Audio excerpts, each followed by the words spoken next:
পবিত্র কোরআনের মধ্যে হাত রাখিয়া যে আমি তার সাথে কোনো অবৈধ কিছু করি নাই, সে আমার ধর্ম ভাই লাগে। আমারে বলছে যে তোমার কিছু কম না, মীমাংসা করে এইগুলো নিয়ে খাম্বার লগে আর কি উনি যাত্রাপথ ওনারে বাইন্ধে দিয়েছে। আমার ঘুমেতে উঠেই দেখি যে R15 থোয়া, তখন দেখে আমি বুঝতে পারছি যে ওই দিনকে যে ছেলে ছিল ওই আসছে।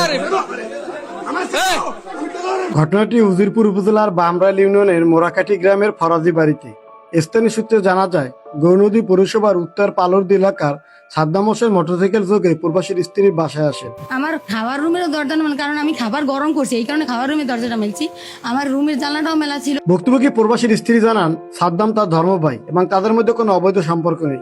নিজের পবিত্রতা প্রমাণে তিনি উজু করে সবার সামনে পবিত্র কোরআন শরীফ হাতে নিয়ে কসম কাটলেও তা শুনিনি উগ্র জনতা। আমি যে এত কইতেছি আপনাদের পায়ে ধরছি, আমি লাগলে কোরআন শরীফ সুইয়া কই, হ্যাঁ তখন আমার উজু ছিল, আমি দৌড় দিয়ে যাইয়া ঘরে যাইয়া কোরআন শরীফ আনছি। কোরআন শরীফ আনিয়ে সবার সামনে, তার ভিতরে অনেক মানুষজন আছে, সবার সামনে আমি কোরআন শরীফ শুয়ে বলছি যে পবিত্র কোরআনের মধ্যে হাত রাখিয়া যে আমি তার সাথে কোনো অবৈধ কিছু করি নাই, সে আমার ধর্ম ভাই লাগে।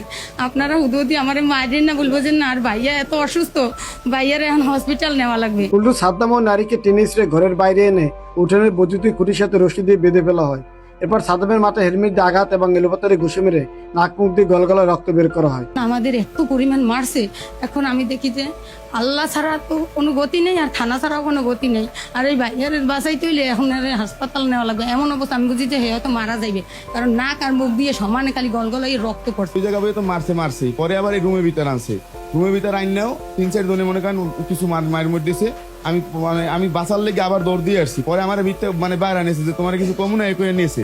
নেওয়ার পর উনি আবার থানায় যাওয়া লইছে পর আমারে বলছে যে তোমার কিছু কম না, মীমাংসা করে এইগুলো নিয়ে খাম্বার লগে আর কি উনি যাত্রাপথ ওনারে বাইন্ধে দিয়েছে, আমারে বাঁধছে। পরে স্যার আমার এই পায়ে চলার দিয়ে ইচ্ছা মতো ফিরেছে, এইগুলো সব ফুল আমার পাও। এমনকি মায়ের সামনে তার ছোট সন্তানকে 500 টাকা দিয়ে সরিয়ে দিয়ে ওই নির্মম পরিস্থিতি চালানো হয় এবং মোবাইল ফোনে ভিডিও ধারণ করে তা ইন্টারনেটে ভাইরাল করা হয়। হ্যাঁ আমরা মারিয়ে এমন মারতে আছেন, মরে যাইতেছে। এবার রুমে দরজা খেলেছে, এই নিচেও রক্ত ছিল পৌঁছতে, এই ঘরের সারা ঘরে রক্ত পড়ছে।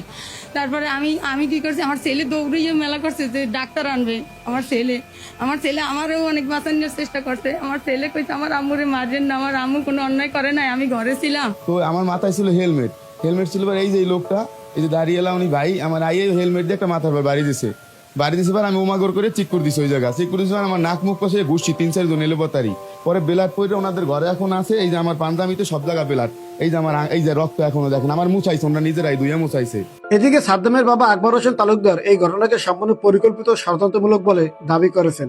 তার অভিযোগ, টুটু সর্দার নামের এক স্থানীয় ব্যক্তি তার ছেলের জীবন বাঁচানোর দোহাই দিয়ে 2 লাখ টাকা চাঁদা দাবি করেন। এটা ষড়যন্ত্রমূলক। এই জায়গা বাড়ি কতগুলো ইস্যু আছে, এই ইস্যুগুলারে কেন্দ্র করিয়া ওই মহিলারে আর আমার এই ছেলেরে একসঙ্গে ওরা একটা করিয়া ওরা একটা করতে আছে, ভাইরাল করতে আছে যে মহিলা বলে খারাপ, ওই জায়গার লোকজনে বসে। খারাপ ভালো আল্লাহ জানে আর আল্লাহ জানে। আমরা তো আমাকে বাড়িগত জায়গা না, আমার ছেলে আইসে দেখে আমার ছেলের অপরাধ। দিনে এনে দিন খাওয়া এই পরিবার টাকা দিতে অস্বীকৃতি করায় তার ছেলেকে পিটিয়ে মারধরের চেষ্টা করা হয়। আমার পোলারের মাঝিয়া, আমার পোলারের বান্ধা এই আবার আমার টাকার দাবি করছে। প্রথম 2 লাখ চাইছে, আমি 2 লাখ টাকা দেবো কোন দাদা?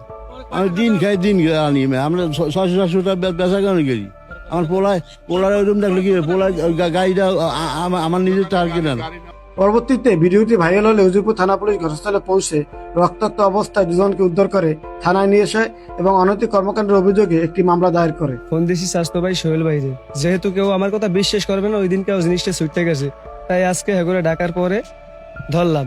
ওই পোলা ছিল, ওই পোলারে ওই মহিলার ছেলেরে, ওই ছেলে 500 টাকা দিয়েছে, ছেলে বাইরে গেছে। ওই মহিলা বলছে বাইরে কেউ দেখতো কেউ আছে কিনা, আর ছেলেরে পাঠাইছে। ও তো ছোট মানুষ, বুঝবে না। তারপর ওই ছেলে তো আমার আর খুঁজতে পায় না, কিন্তু আমি তো এক জায়গায় আমার মনের ভিতরে যেটা হয়তো আমার মনেই আছে, তারপর ডাকছি, তারপর ছেলেরে ধরলাম। পবিত্র কোরআন সহিত কসম কাটার পরও আইনি পরীক্ষায় তোয়াক্কা না করে এক প্রবাসীর স্ত্রী ও যুবককে খুঁটির সাথে বেঁধে এভাবে মধ্যযুগে কায়দা রক্তাক্ত করার এই বর্বরতা ঘটনাটিকে আপনি কিভাবে দেখছেন? ঠিক আছে, ওই মহিলা আবার ঘরে বাইরে বাড়ির সবাই নামে মামলা দেবে। পরে ধরছি, ধরার পরে বান্ধা, তারপর তো পাবলিক প্লেসে তো লোক আসছেই, তখন কি হয়েছে তা তো পাইছি। অনৈতিক কাজের অপবাদের আড়ালে 2 লাখ টাকা চাঁদা দাবির এই ঘৃণ্য চক্রান্তের বিরুদ্ধে প্রশাসনে কি ধরনের শাস্তিমূলক ব্যবস্থা নেওয়া উচিত? কমেন্ট বক্সে আপনার মূল্যবান মতামত জানান। সমাজের বুকে আইন নিজের হাতে তুলে নেওয়া এবং বর্বর চাঁদাবাজ ও নির্যাতনকারীদের মুখোশ উন্মোচন করতে ভিডিওটি অবশ্যই বেশি বেশি শেয়ার করুন। অবক্ষয় এমন বাস্তব গল্প প্রতিদিন সবার আগে দেখতে আমাদের চ্যানেলটি এখনই সাবস্ক্রাইব করুন।